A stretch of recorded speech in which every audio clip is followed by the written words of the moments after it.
Hello and welcome to part 2 of FS Mania's flight from Sao Jose dos Campos to Belem, Brazil in Carenado's version of the Embraer Phenom 300. This flight is the first of a 4-leg ferry flight that will end in Wichita, Kansas.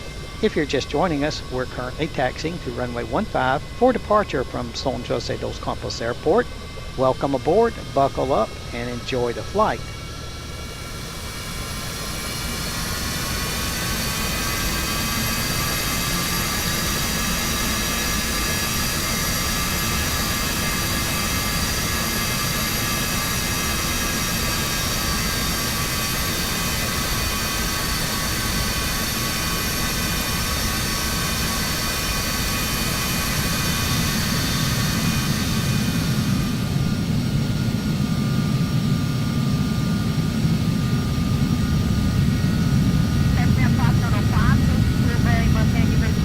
Just so you know, the ATC chatter you will hear on this flight is mostly spoken in Portuguese.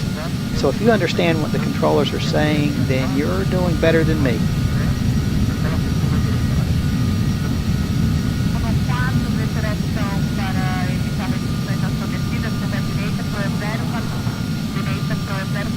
Alright. Before we set our brake, let's just check takeoff configuration. Takeoff, okay. They're happy. He's happy, I'm happy. And let's finish up our checklist. We did check the configuration, so we'll enter that. The cast messages, don't see any.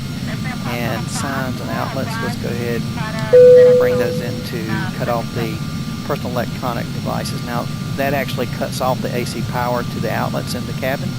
So if anybody's got something plugged in, now they don't.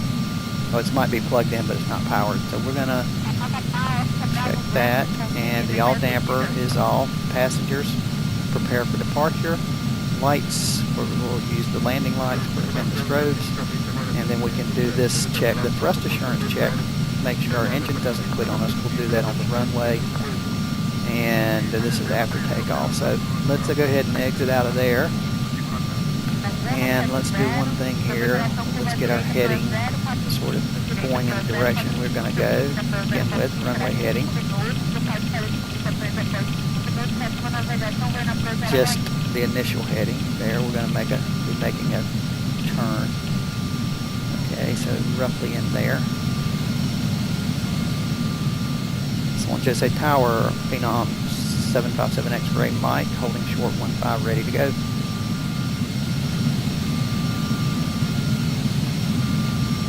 Cleared for takeoff. 7 X-ray mic. Alright, let's bring these lights up. Bring these on. Brakes released.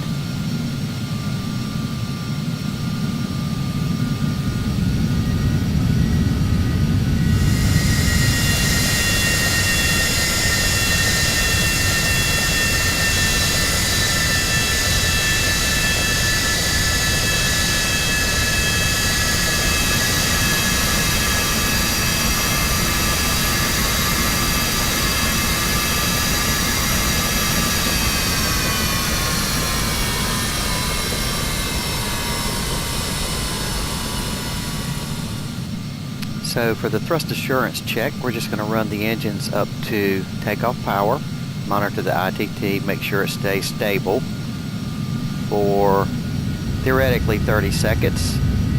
Now if you're flying with another pilot, you can skip this check. The other pilot the pilot not flying can monitor the ITT as you're on the takeoff roll.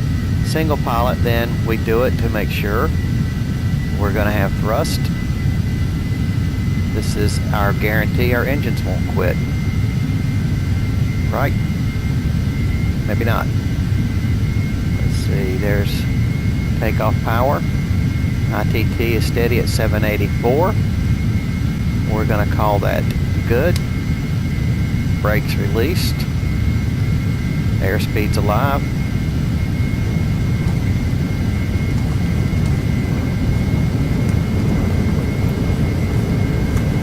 70 knots.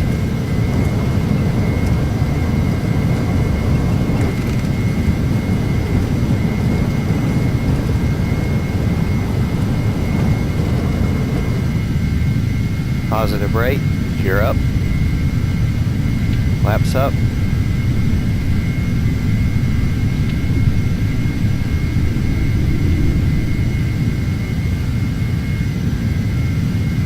Yaw damper on, autopilot on, light level change on, and let's go into heading mode.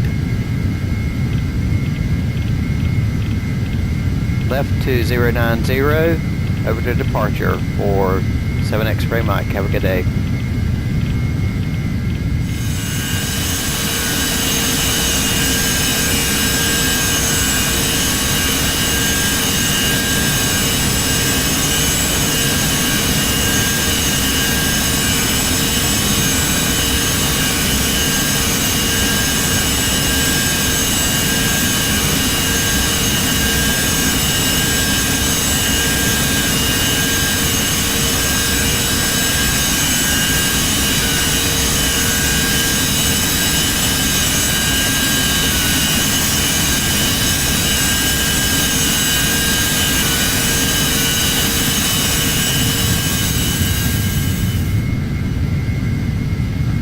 Sao Jose departure Phenom 757 X-ray Mike with you at 5.2 for 11,000.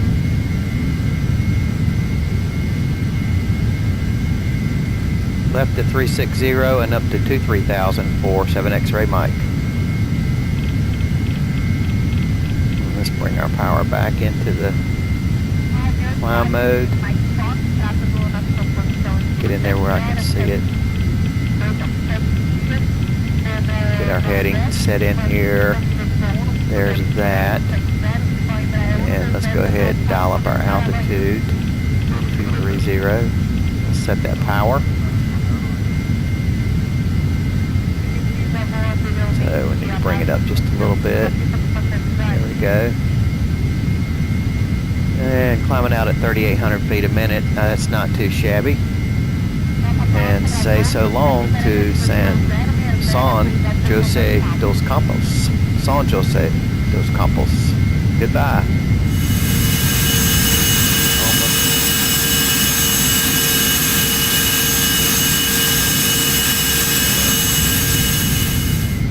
And coming up through 10,000 feet.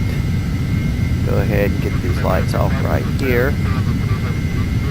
And we can let our passengers, if we had any,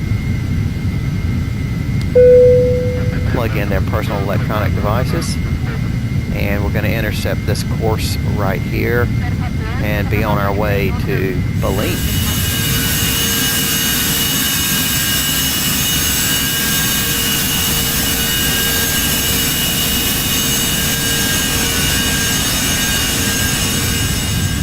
Now I'm going to go ahead and start increasing our speed since we're above 10,000. As we're intercepting our course, we want to climb out about 225 knots. Just going to gradually take us up there.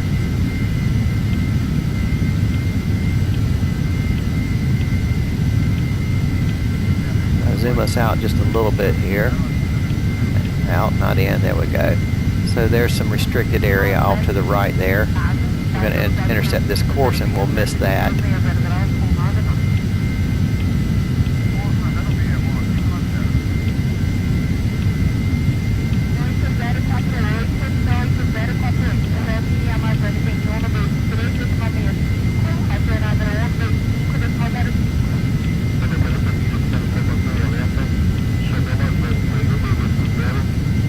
There's 200 knots.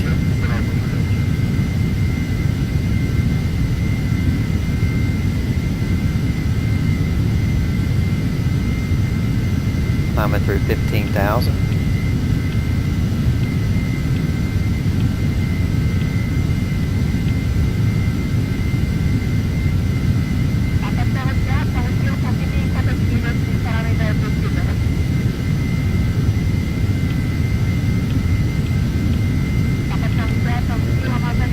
Go ahead, go into the nav mode. On course for 7 X-ray Mike.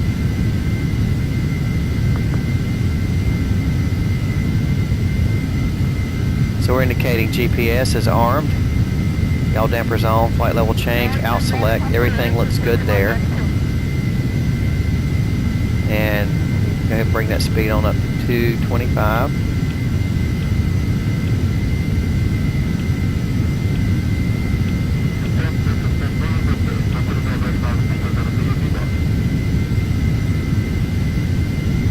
And all is well with the world. Let's just get in and just see how we're doing here. Right now we're burning 1,000 pounds of fuel per hour per engine, over that. That will improve as we climb.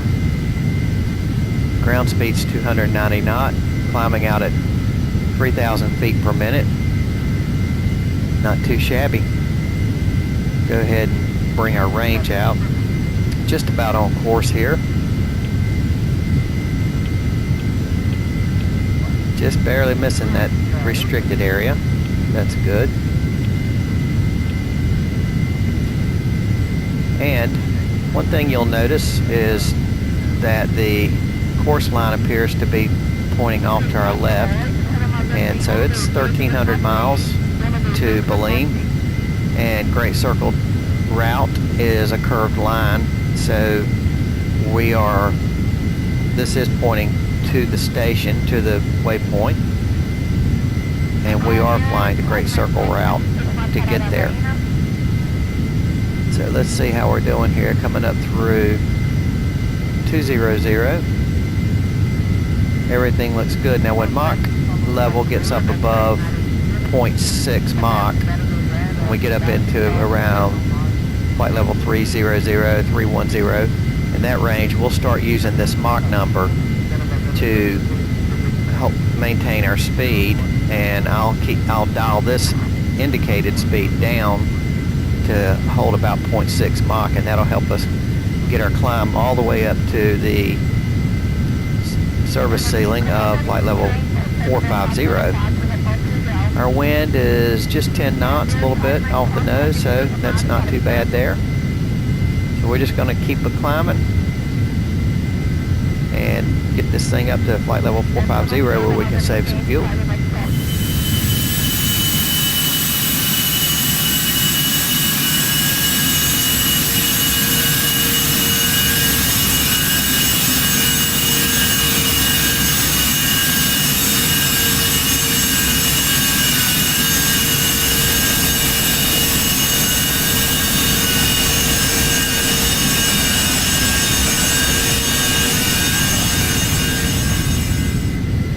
Quick little fun fact, Belem up to flight level 350 for 7 X-ray mic.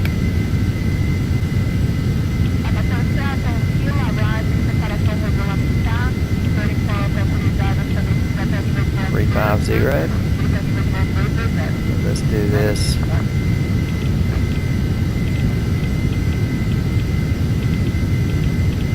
Get our climb going back and get our speed about where we want it, and then I'll go back into flight level change. Belem, translated, is Bethlehem. Fun fact.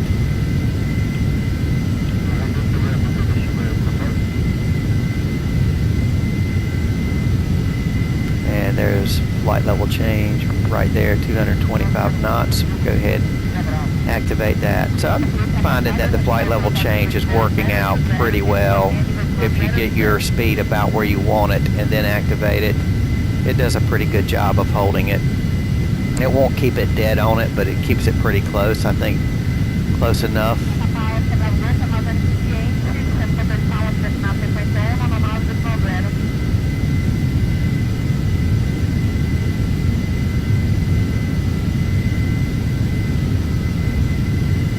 See if I can ease our power up just a little bit, keep us in the climb.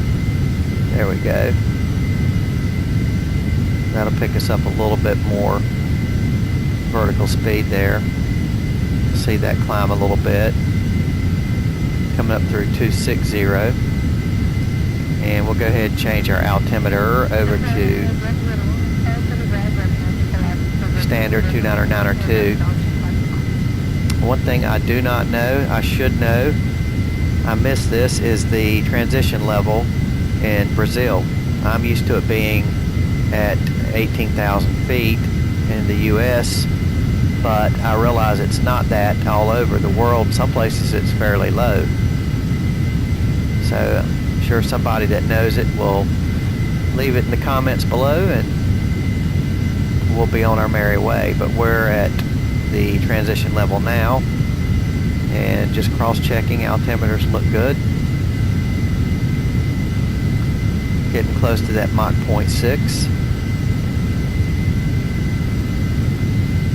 Another little fun fact, and this is, I'm sure, a very good source of information, and it is to be relied on and trusted 100% because it came from Facebook. Apple, of the infamous iPhone company, not infamous, they're famous. Apple has more cash than the U.S. Treasury. And that is straight from Facebook, so it is to be believed and trusted. Okay, all the way up to 450 for 7 X-ray Mike. So all the way up. Not speed, let's go to altitude right there. 450, we'll keep it climbing.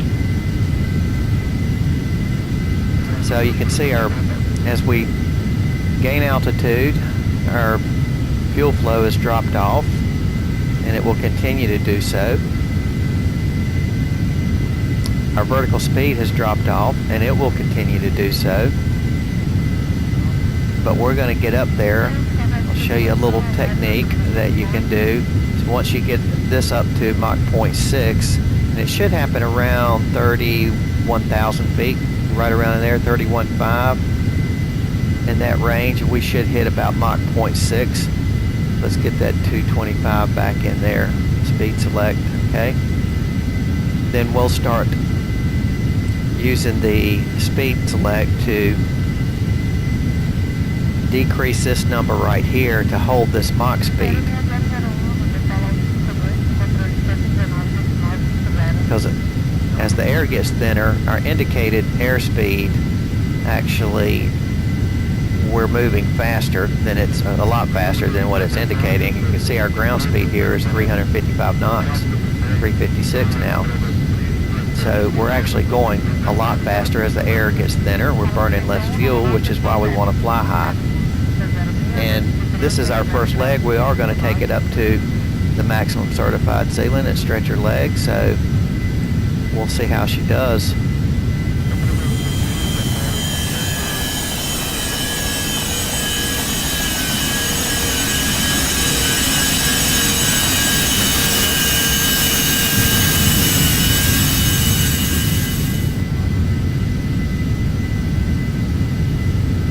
We're minus 36C. We were plus 31C on the ground, outside air. So a lot cooler up here. And we can and will increase our power probably over into the takeoff setting and keep an eye on ITT, but we're well below the limits. So we should be just fine, and that'll get us a little bit more climb. Now I can see we're over the 0.6 Mach. I am going to go ahead and bring us up into the lower end of the takeoff setting, right in there.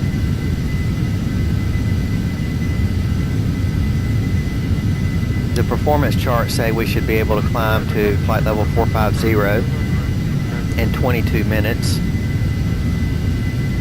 My experience has been that it takes just a tad longer, but that could be just nothing more than pilot technique. But now that we're up here at the Mach 0.612, I'm going to dial our speed down and watch our vertical speed go up. Now we're at 220 knots indicated, and you can see we're getting a little punch out of the climb. That'll just kind of help get us up this last 10,000 feet. We're on course. Let's go ahead and zoom us on out a little bit more, and we can declutter our display now. We don't need all those waypoints there. Let's see how far we can go out. So there's the Atlantic Ocean. Rio de Janeiro, I believe, might be right in there. And the other São Paulo, I think it is the other fairly large commercial district, which is back over in here. 0.615. I'm gonna dial our speed on down a little bit more. As long as we can keep it above 0.6 knots, which we are doing, we can hold this rate of climb. Coming up through 350 now.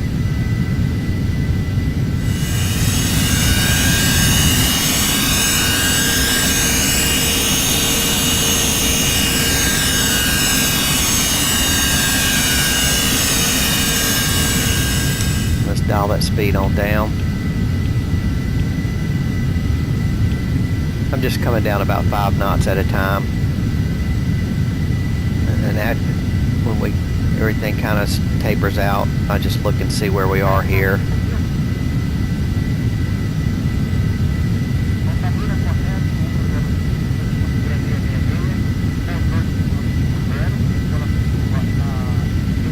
Ground speed now 365 knots. We got picked up some wind.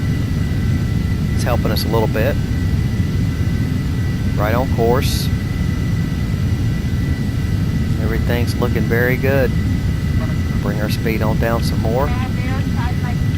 Indicated speed. True airspeed, we're definitely holding that steady.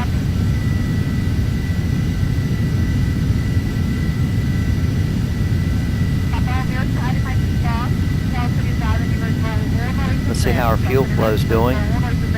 We're down below 600 pounds per hour per engine.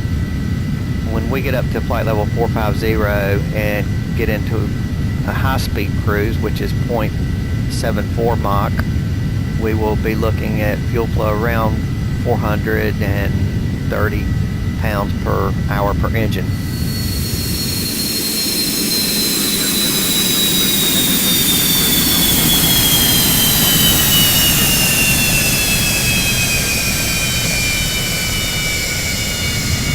So I think that the auto flight control system, AFCS, did a pretty good job on the departure. It did what I asked it to. It flew headings, we made turns, we used flight level change to climb out at 160, and then we increased our speed to 225, and I think it performed pretty well. And then I asked it to intercept and fly our course direct to Belem. It is doing that very well, and now we're just using it to manage our climb. So let's come on down, keep that climb speed going up.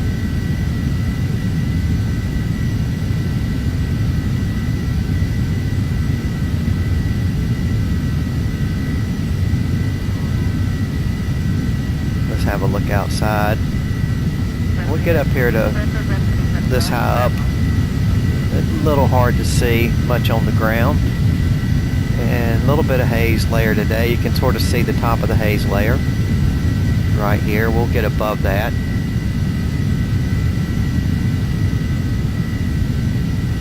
When we get to Belem, we should be getting there about sunset, so it should be fairly pretty.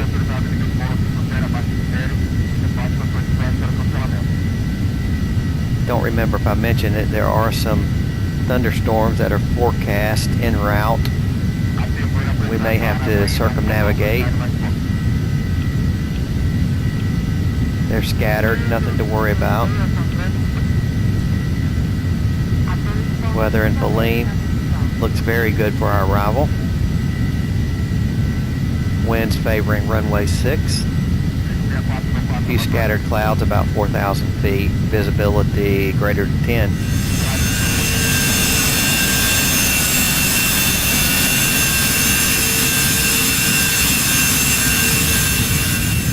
Belem has a tropical rainforest climate. It is very close proximity to the Amazon, River, about 100 miles inland from the Atlantic.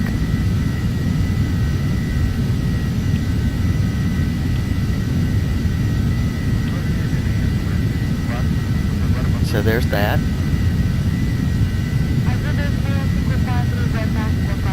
The Amazon, incidentally, represents more than half of the planet's remaining rainforest, and it comprises the largest and most species-rich tract of tropical rainforest in the world. Amazonian rainforests have unparalleled biodiversity. More than 1/3 of all species in the world live in the Amazon rainforest.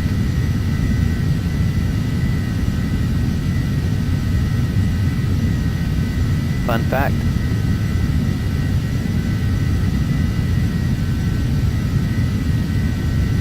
So now at this, just about to get to flight level 420, you can tell we're squeezing just about every bit of power we can out of this girl.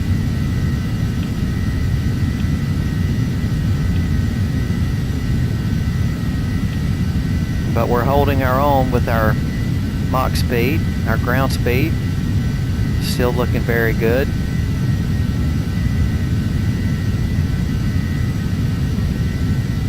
And let's see. That chime, for some reason, comes in and really, I think it's an altitude alert, but it doesn't really seem to make any sense to me. And then once we get up and level off, we'll hear it occasionally. And maybe it's just a little deviation from the selected altitude. But I keep hearing that chime. Maybe there's something someone can tell me that I have not got set right, or if it's a bug, then it's a bug. That's okay. So now we've been over 100 miles. We're 1,209 miles to go. Long way. I'm not going to make you sit here and watch this process, the whole thing. In fact, I'll probably edit a little bit of this down.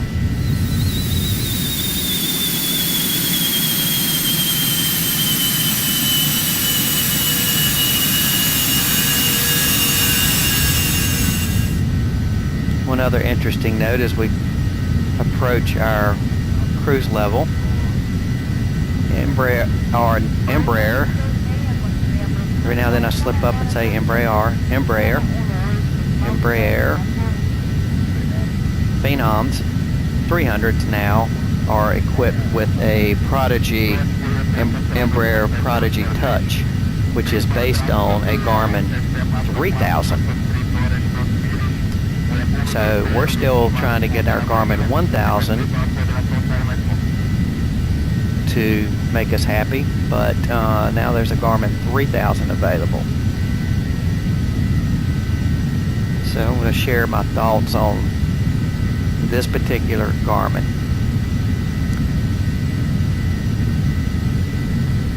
Just get in here, check this out.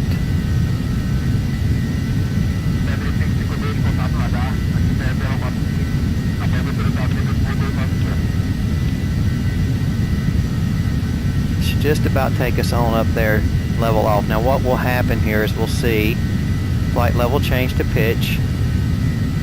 We'll see the flight director command bar waver a little bit, but basically we're going to push the nose down. We're going to have a little bit of a nose up pitch, but then we'll start seeing this speed come up right here. So I'm going to leave our power set up at the 93.6 N1 for right now. ITT is well below minimums. We are going to be burning more fuel at this setting, but actually we're burning really less than what I expected, so I feel pretty good about that. But anyway, that'll bring us up to our cruise speed, which I'm looking for 0.74 Mach, which is over 400 knots, around 420 knots or so. We'll keep an eye on that. We can look at our true airspeed over there. In fact, we will do that. Let me bring us over. There's the auxiliary page. We'll look at that. But I was going to mention about the Garmin. I want to just say I know that there's some controversy a little bit about the modeling. It's been called dumbed down and many other things. It is the standard equipment in the Carenado aircraft. They have several others. They're typically based on the, I guess, the FSX default GPS. Other aircraft developers do that. I know Real Air, when you buy the Duke and the Turbo Duke, they both come with this FSX default Garmin. I think they're 530s. They give you the option to upgrade to a, there's our altitude dinger. They give you the option to upgrade to a Garmin G1000 750 touchscreen, but you have to pay extra for that. Flight One produces it, and it's a standalone add-on, and it is definitely the head and shoulders above the default version, whether it's here or Real Air or A2A. They're great developers, but getting a very highly detailed, customized GPS based on the real world GPS is a whole nother ball game, and so you can expect to pay extra to get that. And what I'd like to see is that Carenado would work with someone like Flight One to develop a upgraded version of this G1000 that we could, if we wanted to, pay extra for. Now, this may be fine for some people. Today we're just flying a simple direct flight, and we're doing some simple things with it. As we get more complex, we'll see how it does, but it would be nice to have a Flight One level G1000 750 modeled Garmin 1000, if that makes sense. And I don't know that we have that capability right now, but it would be nice to see it at some point in the future. But I do also know too that there's been a lot of complaint, a lot by me, that there's not been a lot of good choices in FSX for business class jets, and Carenado is cranking them out right now. And so at least we do have some choices, a lot of very, very good choices, and I hope we see more from not just Carenado, but maybe Eaglesoft. I think I did hear rumor they may be releasing an updated Citation 10. That would be wonderful, because they did a fantastic job with their last one. And maybe we'll see a business jet from, who knows, PMDG or Majestic or A2A or Real Air or someone else. But at any rate, getting the navigation up to a little higher level, I think would potentially require an add-on. Now, we'll say the exception to that rule seems to be, of course, PMDG. Their flight management system, is modeled pretty much to, in my opinion, perfection, and you don't have to add any more to it. And it'd be nice if all developers were on that level, but they're not. I'm bragging on PMDG right now. They're a wonderful company, and we're going to fly some of their airplanes at some point here in this channel. But for right now, let's concentrate on this one. And so let's just take a look and see. Right now, our true airspeed is 394 knots. Calibrated airspeed 191. That's pretty much what we're indicating right here. We're up to Mach 0.71, which would right now be our long-range cruise, but we're still pouring on the coal and building that speed up, and we're going to then ease it back. Now I can see our fuel flow is 451, so it went up a little bit as we increase this power.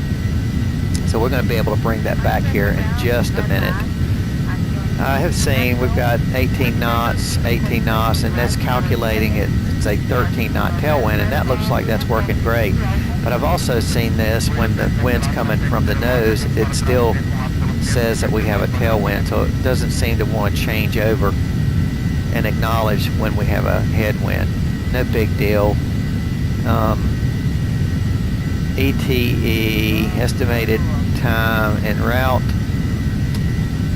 Is that what that is? Estimated time of arrival.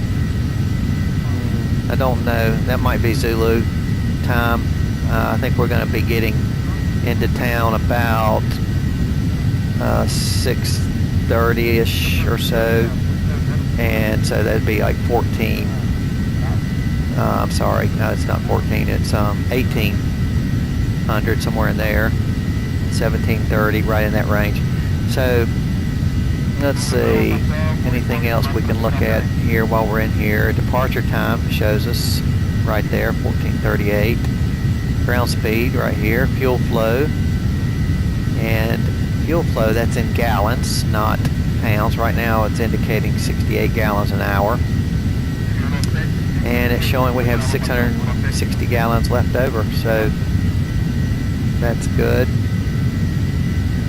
So I see we're approaching. There's our chime. We did drift a little bit off of the altitude. I see we're approaching our cruise speed. So I'm going to go ahead and bring the power back. Let's get rid of this page right here. There we go. I have found that the one on the controller down here, the MFD controller, works a little better. I try to make a habit of using that one, but let's bring that power setting back now. Just about right at cruise speed, indicating 420 knots on the ground.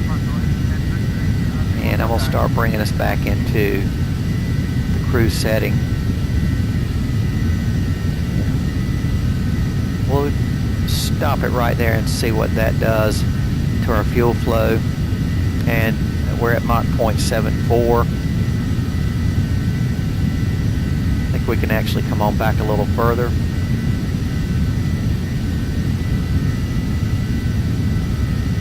That's indicating 200 knots, Mach 0.74, just went up to 0.472, so we may be able to pull it back just a little more. And that will be the high-speed cruise. Now we have more than enough fuel to make it to Belem. We did not have any IFR reserves required because the weather was forecast VFR, good VFR.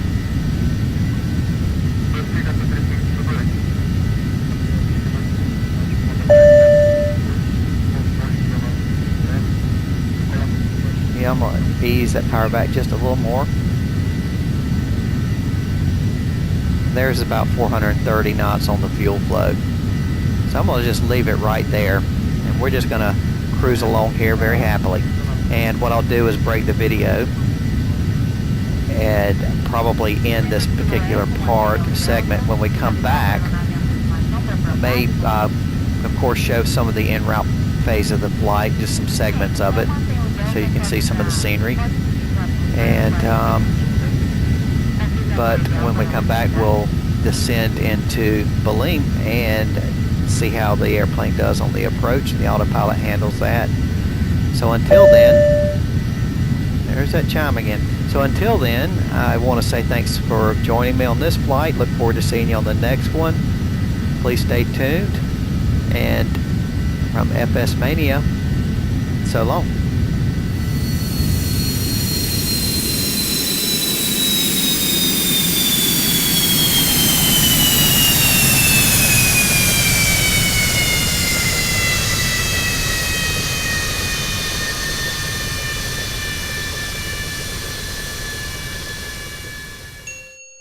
Então, 4765, foi para a Amazônia por 7 rádios.